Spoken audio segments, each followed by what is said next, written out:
They had the compound. A final dive of Glencannon's battered plane had blown up the air cooling through into the compound breathe gas pumps, flooding all of the underground areas with air. Glencannon had landed the ship safely. A hidden gun battery had blown out his instrument panel and his radio, but he had not been burned and his controls still worked fine, and was able to get the ship back to the ravine.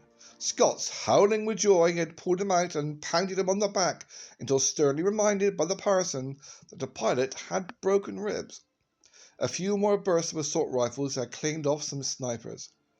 The pipe major had cut loose with bagpipes, the other piper and the drummer had thrown aside their rifles and picked up their instruments, and the high-pitched wail and low drone of the pipes skirled across the compound to the beat of the drums.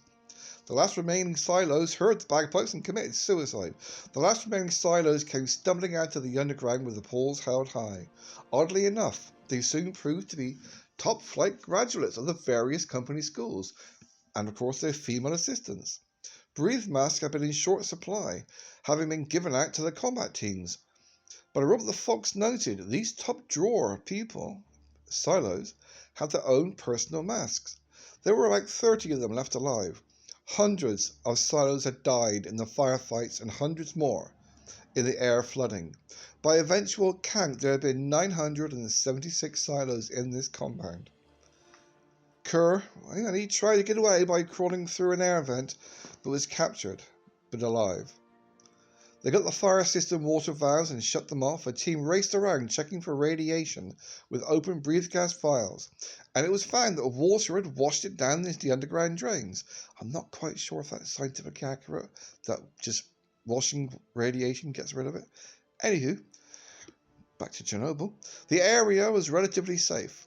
Chrissy had been spotted by the Scots, and news earlier rumoured to that effect, and it was now confirmed as she went around helping the parson collect wounded Scots on a flatbed truck that they'd gotten running. She was a trifle taken aback by the enthusiasm that greeted her. Well, 60-odd blokes in miniskirts. She was not used to being such a celebrity, and she did not realise that she'd given the Scots an element called for in their romances. Everywhere she went, Scots, no matter what they were doing, raised their kilts and flashed their balls, rushed over to her and stared at her with glad eyes and semicocks, but then rushed back to work of getting in place all sorted out. There was still a war on, but they could cheer and the pipes could skirl and they could delight in the successful rescue of a fair maiden. But Chrissy, even though busy and very tender from all the with the wounded, felt a little suppressed terror that she masked. Johnny was not here, and she somehow knew Johnny was not all right. Scots, under the direction of Angus, were trying to get the tremble and jumble and tumble of the forklifts operating. The whole hangar door was blocked solid with wrecked planes, and he could not move any new planes out. They told a worried Robert the Fox it would be hours before they could get forklifts running to get to work on that big pile. Turl tried to manage a last ploy. He got to see Robert the Fox, but by saying he had something really urgent to say, they brought Turl up with hoist chains wrapped around him and held in 4 different directions by 4 brawny Scots, while 2 others had assault rifles on him. He told Robert the Fox he had keys for the drone preset that would exchange them for a promise of an early teleportation back to Silo. Robert the Fox said yes, if Turl could produce the keys. Turl thereupon asked for his boots. A female Silo who said her name was Chirk had been found in a breathe mask under the bed of Turl's own quarters. So Robert the Fox went to her where she had been held under the spotlights of an otherwise wrecked minecar and asked her whether she was Turl's secretary. And she readily said yes, she was. So Robert said he had a message from Turl for her to go and get the preset keys for the drone. Chirk had had lots of time to think since it had sailed off on the drone for reasons of his own, and she had finally remembered about the keys. She got very cross and sent back the message that Turl must think she was very inefficient. He knew very well that he had given her a set of keys and told her to drop them in the recycling trash bin, and that had been ages ago, and the keys were long gone. And if Turl was trying to blacken her company record by saying she disobeyed orders, she could do a little blackening of her own. There was something about promising her a huge home on Silo. She was very cross. So Robert the Fox called for Turl's boots and examined them and found a false sole. He removed from it a very thin, very small blast gun. Right now, Turtle was chained up with 4 separate chain strands in a well-lighted field with an assault rifle upon him. He kept snarling about something about females, damn them. The compound was on a litter-strewn bedlam of lights and noise. There were hundreds of silo bodies lying around in everybody's way. Everything was soaking wet. The Chanko brothers had gladly contracted for a 15 grand a year deal with a 500 quid bonus for each major job, and they were a little apprehensive about a counter-attack from Silo, but, well, pay was pay. They were labouring with a team of Scots to get radios back into operation, but it didn't look like they would earn that £50,000 right away. Water had saturated a lot of equipment, and the transshipment area, well, that was a write-off. Nobody could get a plane out into the open where the radio could broadcast, and Glencannon's ship radio was just fused metal. Robert the Fox walked up and down, his old cape flowing. He answered where he had to and gave orders where needed, but his mind just wasn't on it. The 12-hour radio silence was up, and he was out of communication on the planetary band. He could not order the ships that had attacked the remote mine site to go look for the drone. He had no ships to send.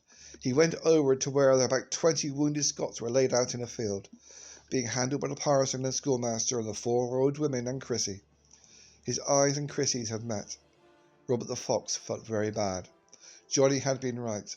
It would not have done to wait for the mine site-bound ships to attack the drone. They had left long before it fired, and they knew nothing about it. And he could not even tell them. He had a feeling Johnny was in trouble. Robert the Fox gave his head a slight shake. Chrissy looked at him steadily for a moment, swallowed hard, then went on to the next guy, and then went back to work. Zit felt triumphant. The animal had been hurt, and hurt badly.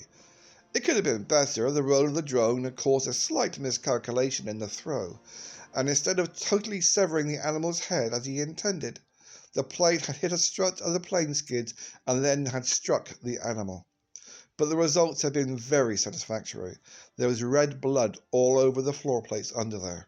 The animal had fired a new small weapon up the corridor, but in the mirror, Zit could see the animal was passing out, coming to for an instant, and then passing out again. Zit had waited. The animal would pass out long enough for Zit to dart forward, then he would finish it. However, it didn't quite come off as Zit had planned. The animal would have crawled back toward the end of the drone, halting and firing a shot, backward further, firing another shot. It had crawled into a canister loading hole at the rear cargo space. The hole it went through was almost too small for it. It disappeared. Zit waited a long time, and nothing else happened. Finally, he crept out of his recess and, well, ducking into the other recesses and using his mirror, got all the way back to the rear cargo bulkheads. He tried to look in with the mirror. It was too dark to see. He shone a torch in there. Still too dark to see. The animal must have crawled off to the side. Zit tried the torch in the mirror and looked to the right. He got one very short glimpse of the animal, and then a bullet hit the torch in the mirror and then went flying out of Zit's hand. Luckily, he hadn't tried to reach in there himself. He listened all along the bulkhead. The roar of the drone was too great to hear any breathing. For quite a while, he expected the animal to pop up and shoot, but nothing like that happened. He finally concluded that the animal had crawled in there and died. There sure was enough blood. Bled to death, probably. Zit beamed happily at the thought. Well enough, Zit decided he'd better get to work. He opened the door of the battle plane and switched on the local command channel and tried to wake up Nup. The dimwit certainly must be up there, maybe asleep. Zit impatiently threw on all the radio channels. That would blast a Michael poop out of his wits. Planetary had a habit of knocking in the earbones at just a few hundred feet. Nup, you crapbane, wake up! Who's this? Look, Nup, said Zut with controlled patience.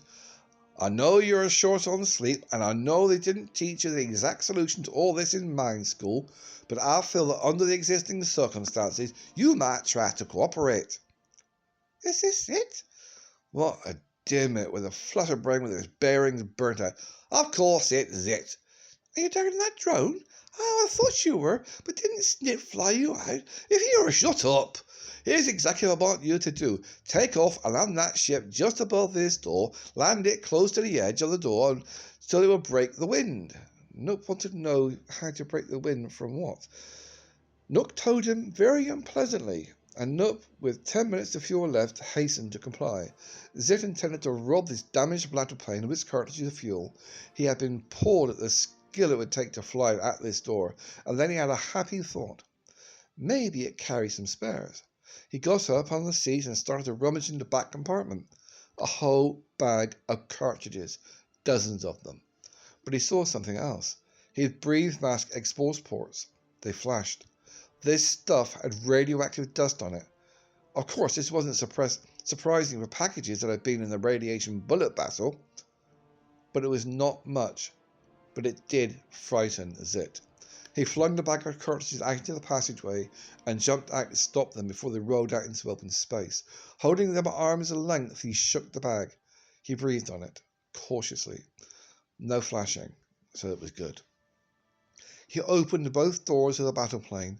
He wouldn't go near the back compartment. He did everything now at arm's length.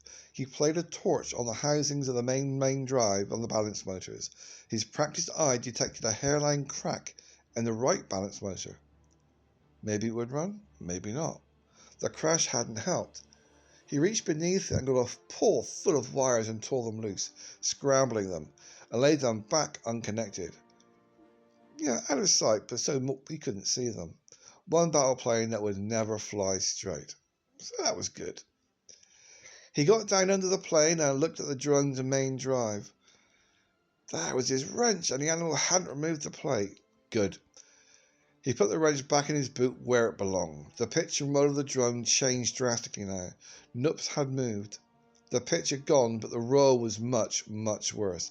However, it all had its good points. The drone was now crabbing and protecting the door from the wind. Gingerly reaching for the microphone, Zit stood well away from the plane.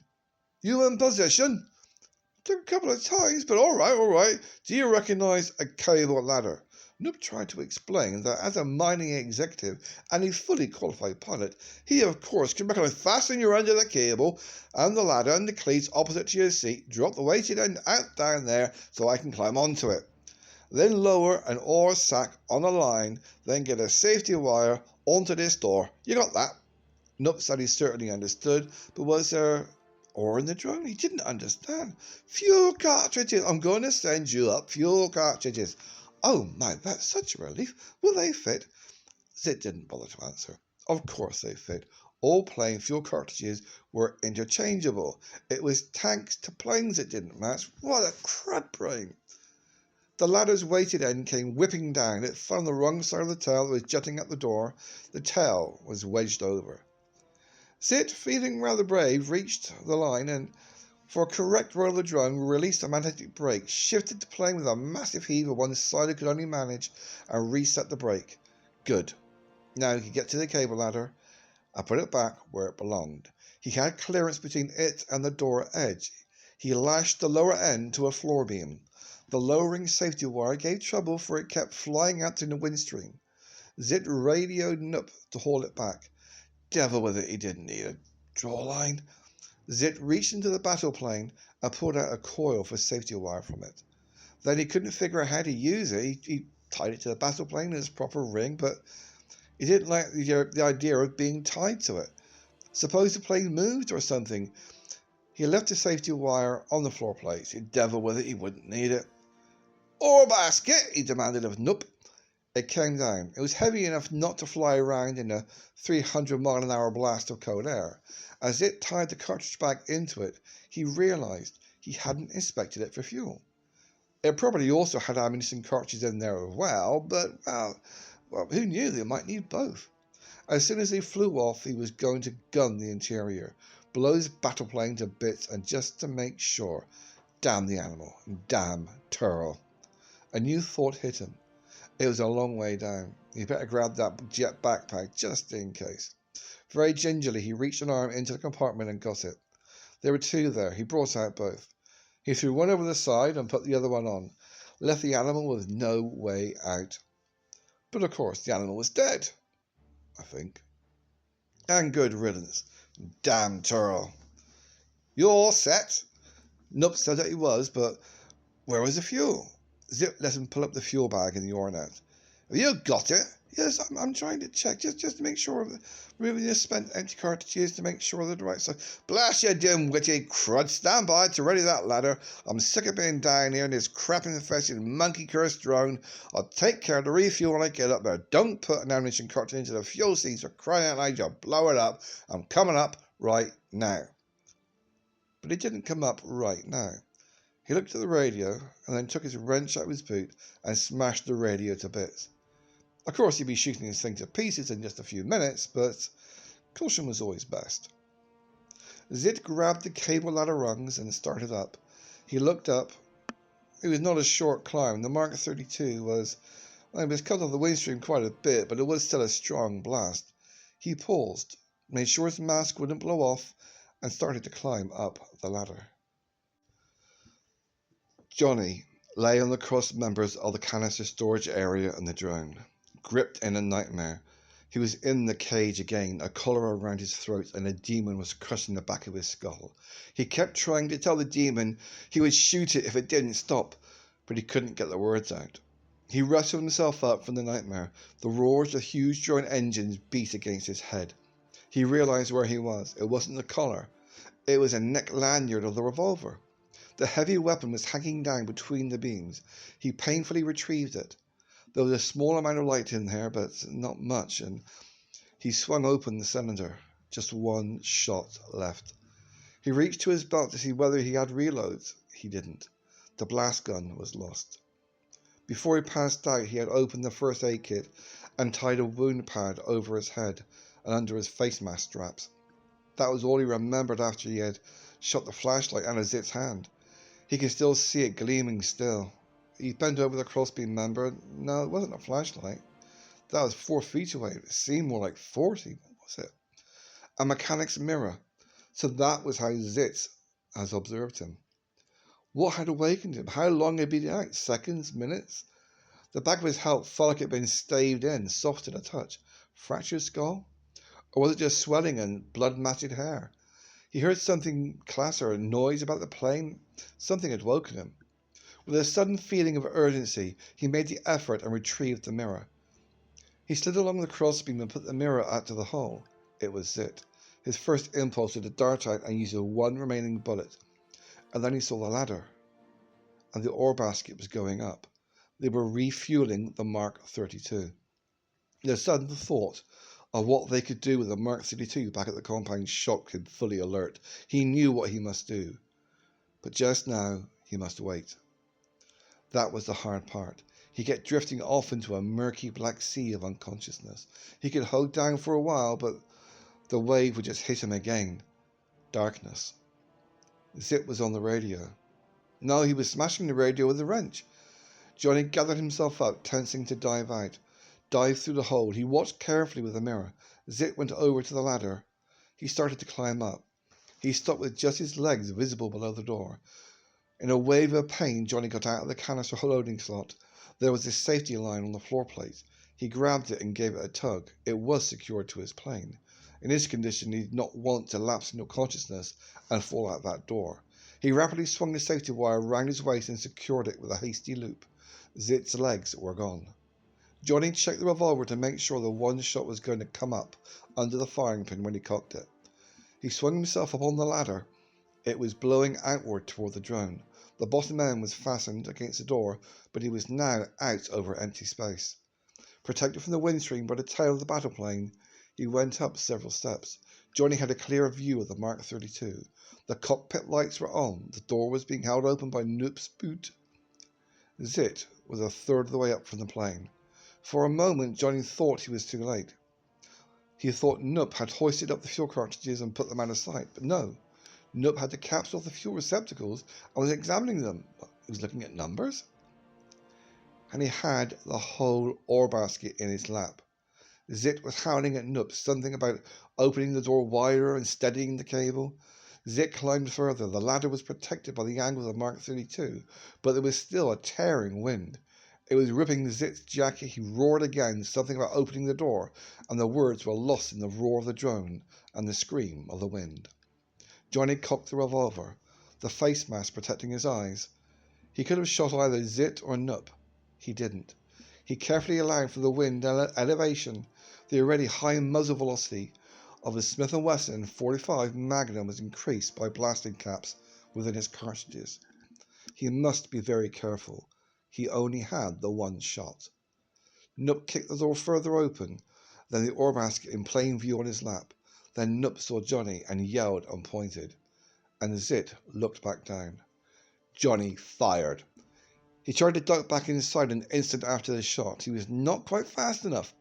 Enough fuel and ammunition for 20 battles not only went up, it also flashed down into the open fuel and ammunition receptacles. The roar and almost instantaneous concussion hit Johnny like a sledgehammer. He went outward over a blank space. The safety line held and snapped him back inside the door.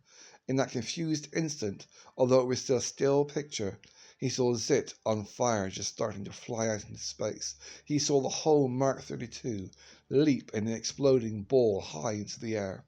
Johnny hit the floor plate just inside the open slot so he wouldn't slide back out.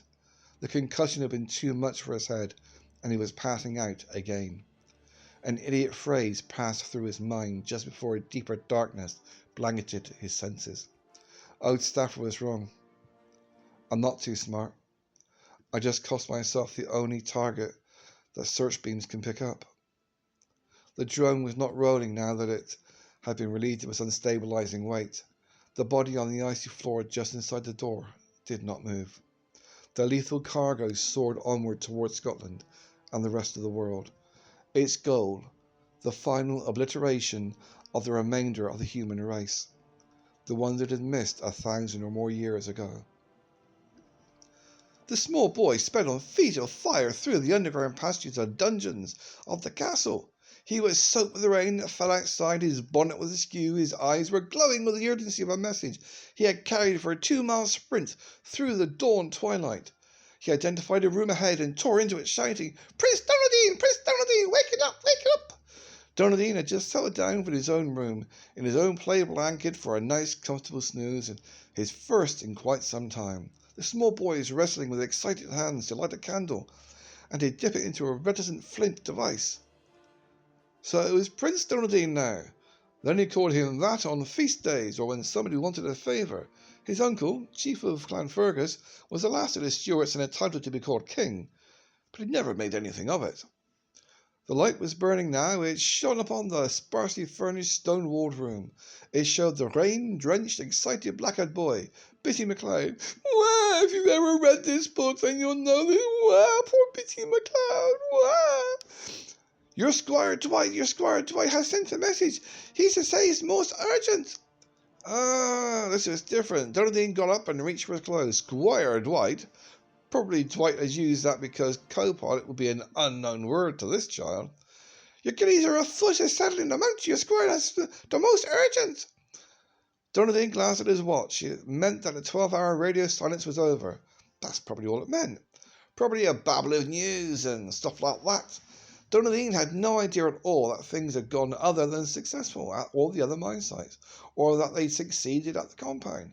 He got back into his flight clothing. There's no hurry, he took his time. What a busy night it had been. His and Dwight's plan was been to bring the chiefs across the sea to celebrate the victory. They had landed both ships on a flat piece, 2 miles off so as not to shock the people too much, and he had borrowed a horse from a startled farmer he had known and ridden it in. And then after he'd ridden the horse, he rode the horse. He had gotten his... They are Scottish after all. He had gotten his uncle, Chief of Clan Fergus, out of bed, and the gillies had flown to light the flyers and the hills to gather the clans to hear the news. The mine site in Cornwall was no more. They would be free to roam the whole of England. Wankers. The chief was very fond of his nephew, Donaldine, who was, in fact, his heir. Yeah, well, uncle, son, well, they're Scottish. He liked Donaldine's style. A true Scot. Yeah, transvestite puff. He had listened enraptured as Donaldine had given him a thumbnail but torrential account of their doings. And if Dunedin were a bit incautious, the chief gave his attention while making a very short, reserved judgment and acting in a wise way in the general scene. That makes no sense whatsoever. Without spoiling Dunedin's flair. So he had ordered the beacons lighted, and they were lit, and he was cautiously thrilled. Dunedin had then gone to see a lass and asked her to marry him, and she said, "Oh yes, oh yes, oh yes." That attended to, he had come home for a big snooze. Bitty seemed to be trying to remember something else. He was hopping from foot to foot to foot to foot to foot, squinting up his eyes, wiping his nose. Then the boy seemed to abandon his effort, and Dunedin was almost dressed. The boy's eyes caught the sword on the wall. It was a claymore, which is a useless sword. It's about 20 feet fucking long, used in battles and for ceremony. It was a real claymore, 5 feet long, not just a basket hilt saber. Bitty was gesturing to it, indicating the prince should wear it. Dunedin shook his head and knew, I'm not having that piece of crap. He wasn't going to take his time with that. When he saw the eagerness die in the Bitty's eyes, Dunedin relented. He took it down and handed it to him. All right, fine, you can carry it. The sword was a foot taller than the boy. Worship, awe, and joy sprang up in the boy again, which was kind of evident through his kilt. Worship, awe, and joy sprang up through the boy, and he draped the hanger around his neck. Dunedin checked his gear and went out. The castle passages were a bit bigger than the boy's. The halls were all warm with kiddies, and the Lochaber axes in their belts were bustling around with 100 chores in preparation for a gathering of the clans. Dunedin had really thrown a firebrand into the scene. Nobody had been briefed, they didn't know what's going on, and Dunedin had come home. That's all they knew.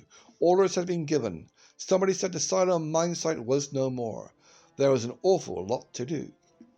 The ancient ruin had remained a ruin above ground, so as to attract minimal attention from drones that had gone over it for centuries. Some said the place had once been the seat of Scottish kings. Its dungeons had been expanded, and there was a fortress in itself. 2 gillies had Dunedin's own horse saddled, and it was prancing about. The gillies were smiling broad welcomes to Dunedin.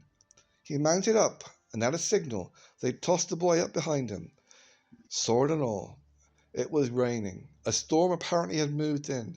It had been clear when they had landed, but now the dawn was thick with overcast.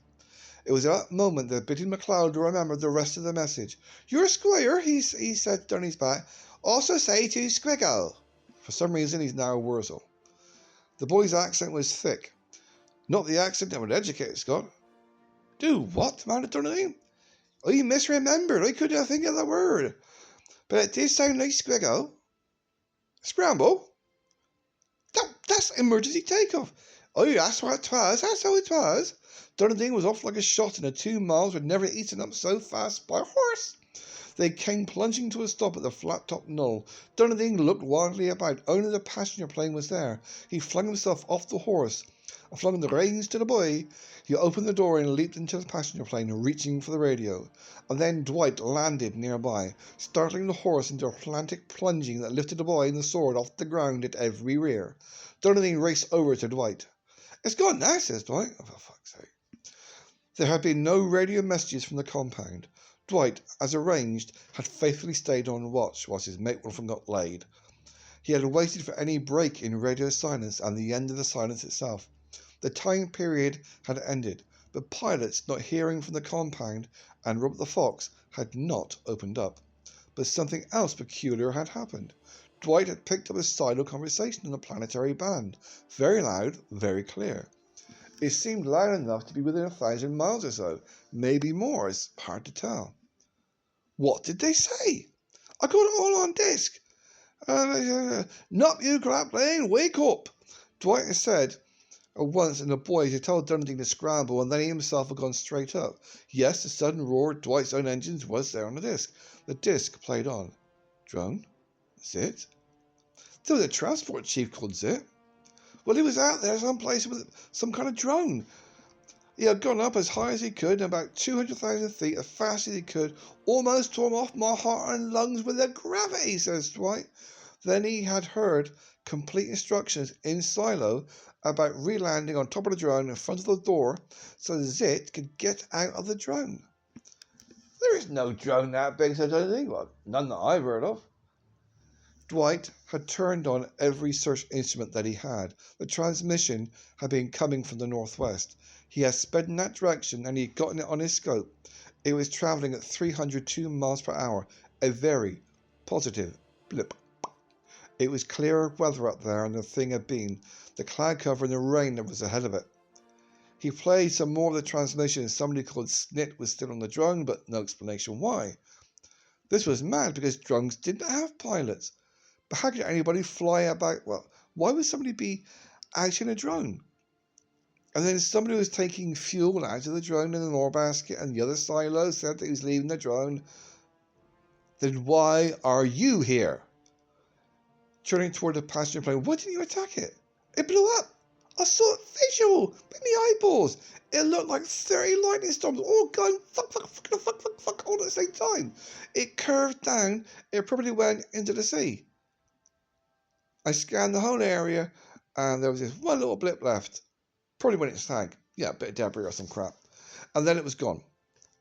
It just isn't out there anymore in any scope. So I came back here. Donaldine played the disc again. Donaldine pulled, that's an irritating name, out the instrument recorders. They told the same story. Heat and then gone. But like shagging a bird.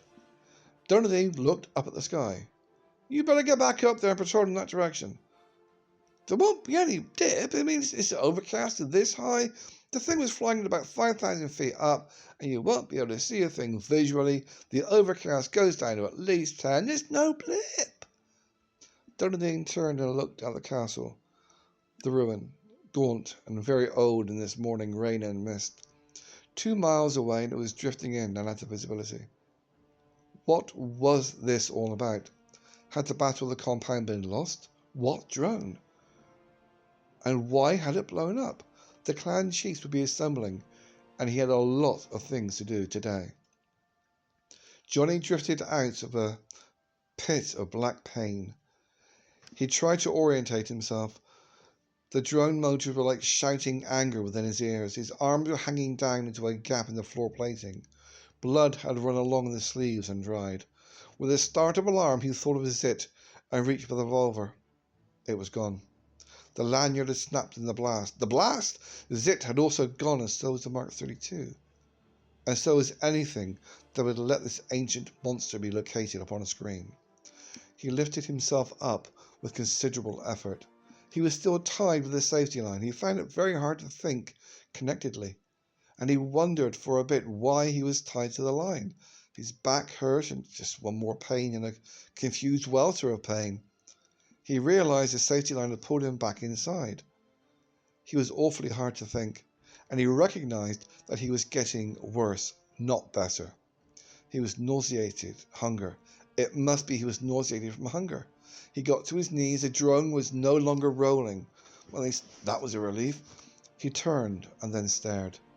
Through the door, bright tendrils of mist and fog were curling in. It was a storm.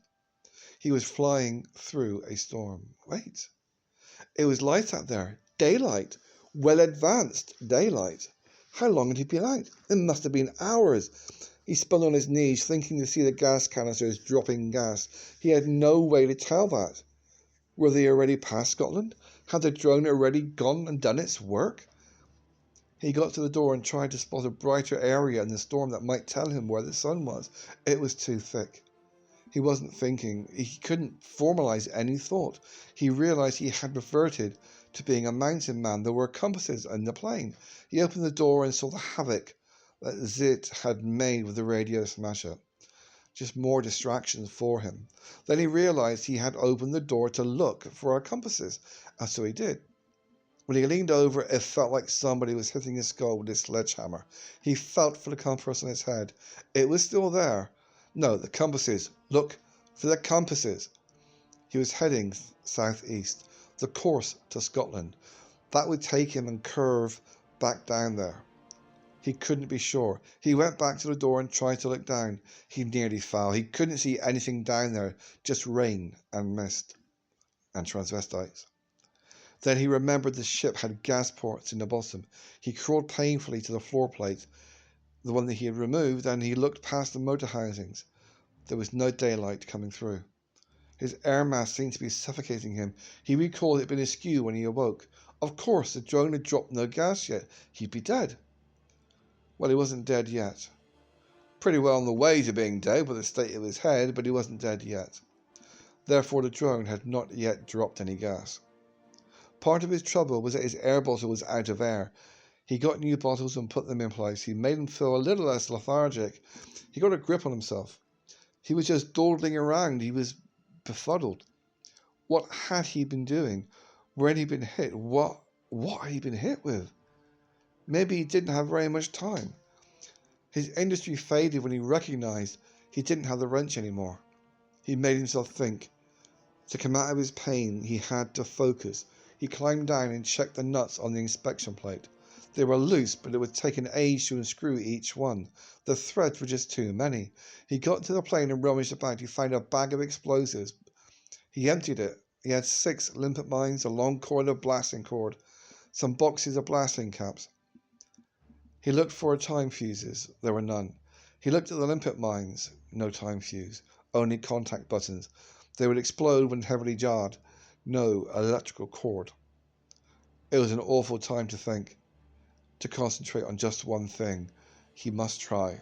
What could he do with this mess? Straight contact? That's suicide stuff. He found his own belt patch, some flints, pieces of glass, a roll of buckskin thongs.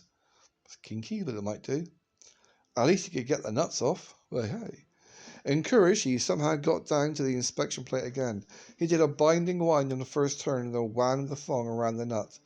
He tied a hand loop to the remaining end and he braced and gave it a heavy yank. I said yank. The nut spun off, leaped up and vanished into the dark hold. Even though the yank had almost torn its head apart, he repeated the action with the other 3 nuts. They were gone. He struggled to lift the heavy plate. He had intended to just lay it aside, but it slipped from his gloved fingers and fell into the darkness of the drone's belly. Just let it go. Now he was staring into the black interior of the housing. There were some small electrical sparks arcing in there. He knew very well you were not supposed to get into a motor when it was running, and certainly not put a hand in one. It was said it gave a pull, a funny feeling, like it wasn't really there, and then it was, and then not there again. One could lose a paw, Kerr said. He painfully lifted himself to the ship again and found a spare torch and went back and shone the light inside the housing. There were all the thousands of coordinate points jutting out from the inside skin. They were smoothly arcing as if they translated progress in space. It wasn't electricity, well, not really. It was energy driven up to the arc point, and then these arc points did a conversion to space-time coordinates in terms of pure space. The electricity just kept little motors running behind the points. This thing must have thousands of sub-motors behind those points, and they could be damaged. This was not armoured. The light shining into it looked funny. It was appearing and disappearing in a flutter. Well, a blast could wreck those translation motors and the points, flicker or no flicker. A small sub-motor was a small sub-motor, and a blast was that should disable them. The space converter wouldn't convert anymore, and this thing simply should go unpowered and should just crash. He didn't think the balance motor could support the mammoth drone by themselves. Yes, it would crash. He drew back, leaning forward, was bringing on the blackness again. He mustn't pass out any more. That was final. He must not pass out. In the plane, he gritted his teeth and stayed conscious. He had to work out a rig, nothing but contact firing devices. What could he use to detonate them? The plane's guns. He would rig it so he would fire the guns and blow the plane backwards out of the door. An inspection of the battle drone plane gun panel revealed no damage. That was a grammatical issues. The console was not damaged. He looked at the housings of the plane's main and balance motors, and was that a scrap of wire on the floor? But then he leaned forward to take a closer look, and he started to black out, and again, nope, not doing that, sod the wires. Time. He had better work fast. He might even be too late now, and crashed his thing in the hills and the gas blowing all over. This nausea was just hunger. That was all. He picked up some dried venison and lifted his mask, but chewing on it was an effort, and it just made him feel worse. What's he doing? He must concentrate. Not just his mind, but even his actions were wandering. He got a spare safety wire out and started to tie the mines together, and to put them together in a long string. They had magnetic grips to hold them into the holes. He had asked for them specifically, thinking he could drop them in a circle on top of the drone and blow an entry hole. I mean, useless for that, but he would now put them to use. A garland. Chrissy. Poor cute Chrissy. When she was a little girl, she used to make flower garlands, and she put them on his pony's neck. I mean, and then he was wandering again. He gritted his teeth, kept at the job. Shag Chrissy later. The manual had said, do not pack mines but contact fuses in such a way that the fuses could be subject to closure by the weight of another mine. A vision of the silo belt buckle, as he had seen it many times on tour, rose before him. The clouds of gas in the sky. How he had hated it. A garland. He had the mine strung. He then took a long length of blast cord and wove it through the mines in the limpet bases and let the mines cling to metal. He hoped they didn't cling too much. Yards and yards of blast cord looped past the contacts of each mine and up parallel with the safety wire. It was all so heavy, so very, very heavy. He was starting to black out again. He caught himself and managed to get the long end of the safety cord through an upper I-beam support. Using its friction as a brake, he got the mine suspended over the inspection hole and lowered them carefully down into the housing. Down they went, deeper and deeper. Good thing this drone wasn't rolling or the mines would snap over and cling magnetically to the inside skin of the housing. Careful, careful, careful, lower, lower, lower. There was a sudden jerk. The bottom mine had hit the bottom. The interior was fixed. This was good. No, not so good. Had the drone motor changed pitch? Or was that just part of the murky sea of semi-delusional, in which he was slowly moving? Were the mines altering the space contour of the interior and affecting the motor drive? He didn't know.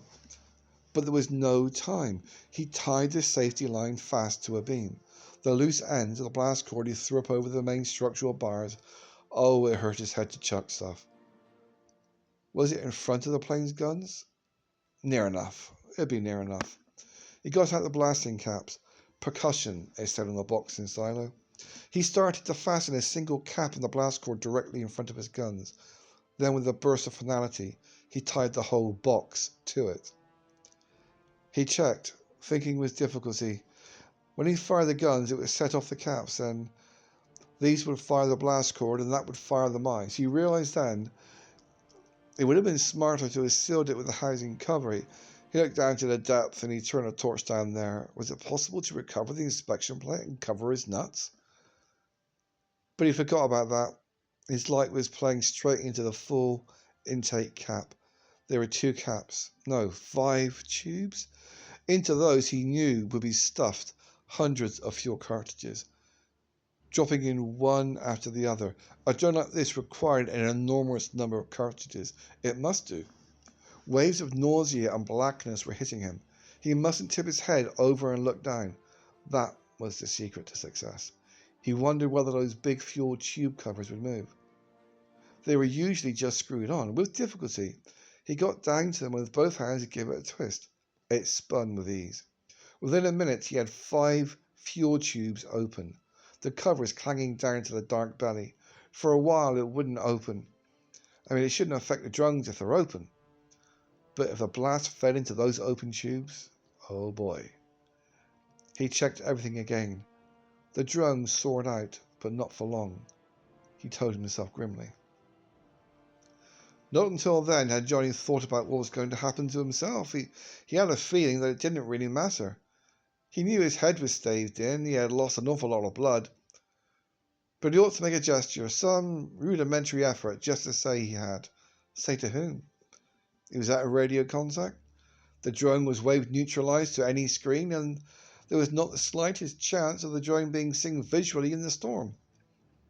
Down under him would be a sea or even a less friendly mountainside if a blast disabled his plane. Battle planes were pretty well armoured, but firing his own guns in an enclosed space, plus the mines, plus the fuel of the drone, was going to make a pretty big bang. His jet backpacks were gone. He rummaged about in the back of the plane. Must remember not to lean forward. That is what blacked him out. And black is bad. A brief moment of hope. A life raft. He pulled it out. The automatic inflation cartridges were long since duds, but it did have a little manual pump. He started to pump it up. Orange colorized, some tinsel on it. Then he realized he was getting stupid again. If he inflated it, he couldn't get in the back of the plane. He knew the plane would sink. He wouldn't be able to get it out of the plane. The wind was tugging at the blackness was hitting him again. He was fading out. And the flicked away out of his hands and it flew away into the storm. He must focus. It was gone. It had all been a waste of his time. He got into the plane. He had some blankets. He had been hurt in the earlier crash. The map case had not been enough, so he padded his knees on the windscreen with blankets. He realized that he had not checked for loose objects, and they were deadly. He took the blankets away and looked in the rear of the plane, and it was littered, a backward jolt in the plane, and they would make all of these things into projectiles. Warily, he got out and began to chuck things out through the door, clip after clip after clip of assault rifle ammunition. A shovel, what the hell was that doing in there? A sample pick, odds and ends. He snuggered down to the cable ladder and the oar and net equipment for the plane. He put the food bag in his own pouch under the seat. More nauseated than ever, he got back into the seat, restored the blanket cushions. He wrapped the oversized security belts around him twice and up so they would keep his head from snapping forward. He was set. He reached out for the gun controls and put them on full barrage, flame and ready. They were aimed at that box of blasting caps. Was the drone tilting? Or was he just being dizzy again? He couldn't tell with his dazed senses. He looked at the climb indicator of the plane. Yes, the drone was tilting. The door behind him was lower now. Something had upset the coordinates. The magnetic fields of the limpet mines? But whatever it was trying to correct, it was pointing its door downwards. That meant if he shot backwards and fired, he would be shooting himself toward the sea or the mountains. He had better not delay. He kicked off the magnetic grips. The plane started to slide backward toward the door. Hastily, he hit the starter buttons. The plane was sliding back even faster. He slammed his fist into the gun-firing buttons. The battle plane fired full blast, but the instant was far more than just gun recoil. Before his eyes, the whole interior of the drone flashed a violent orange and green. The battle plane was catapulted backwards into space like a projectile. The shock of sudden motion almost tore his head apart. He could still see, could still register. The drone looked like an old rocket missile must have looked. It was soaring upward through the door like a jet. Johnny's hands fumbled over the battle plane controls. He punched in coordinates to arrest his backward descent. With a jolt, the plane slowed its rocketing downward plunge. But something else was happening. There was no response from the right-hand balance motor. In a slow roll, the plane began to rotate in the sky. The roll becoming faster. The left balance motor could not hold it by itself. Johnny frantically battered the console keys. The plane was now cartwheeling through the storm. Badly shaken and feeling very ill, Johnny tried to control the plane. There was a thin spot in the storm. It was extremely hard to think. If he shut off the left balance motor, maybe the stricken ship would stop rolling. He did manage to do this, but then he realized the guns must still be firing. He got a water blanket out of the vision and reached up to push the firing button to the off position. And as he did so, he saw it. The drone. Almost straight at him, it was tumbling out of the sky. Spent flames were licking out the doorway, and a vast plume of smoke was trailing behind it. It was going to hit him if he didn't move. His hands hit the console. He felt the plane move. The drone went by so close, the plane tumbled again in the air rush. Abruptly, a geyser of water smashed upward into the storm, a column 200 feet high. The battleplane spun about under the impact. Water, water, everywhere. Johnny felt a surge of relief. They were not yet over Scotland. They were still over the sea. Water. He would hit it. He knew that pressure from the outside doors would keep him from opening them. The battleplane would never float. He brought a fist down on the window openers. Both of them. He looked at the console. What could he press to arrest his descent? The battleplane crashed into the sea. The jolt threw him back into unconsciousness. But in a moment, a wave of the coldest water he had ever felt rushed in on him, reviving him, bitterly cold water, cold from ice to the touch, and it was hitting him in roaring torrents from both sides. He fought with a huge 10-pound silo belt release. Everything seemed to be moving in slow motion. He unwound the belt from himself. The water was getting darker. The battleplane must be sinking more rapidly. Or was he just passing out? The incoming rush eased. At least the plane was no longer spinning, he thought. A sudden surge of energy, he got to his knees on his seat and thrust a floating blanket out of his way. The futility of it struck him. There was nobody to save him. He couldn't live in this water, this cold. More by reflex than by intention, he went out the window and began to rise to the surface. His air mask tanks were lifting him. The water was getting in the air mask, washed dry blood off the inside of the glass. The sea was becoming lighter and lighter green. Then a splatter of rain hit his head. Rain! It was welcome. The sea about him, as he floated face up with a panorama of tossing, overpowering waves, pockmarked with the rain. A wild scene. The cold was getting to the very centre of his being. He knew he was going into a delusional state again. As the waves covered and uncovered his ears, he thought he heard a voice. They said dying men often heard angels' voices calling him. He knew he was very close to death. More delusion. Hopefully thinking, giving rise to false hopes. It was what he would have dearly loved to see. Not what was. But the water blurred vision stayed there. Something hit him in the face mask. A line? He became more alert. It looked like Dunedin on a cable ladder, not 4 feet away. A Dunedin who was being submerged and uncovered by the waves. Johnny felt arms being guided into his safety line loops. Tension was being taken up with the line. His ears came free of the water, and he could hear. It was Dunedin. A Dunedin who was smiling, even though he was being doused repeatedly by the waves as he rolled up the cable ladder. Come on now, laddie. Just hold on and they'll pull you up to the plane. Just a wee bit cold for a swim.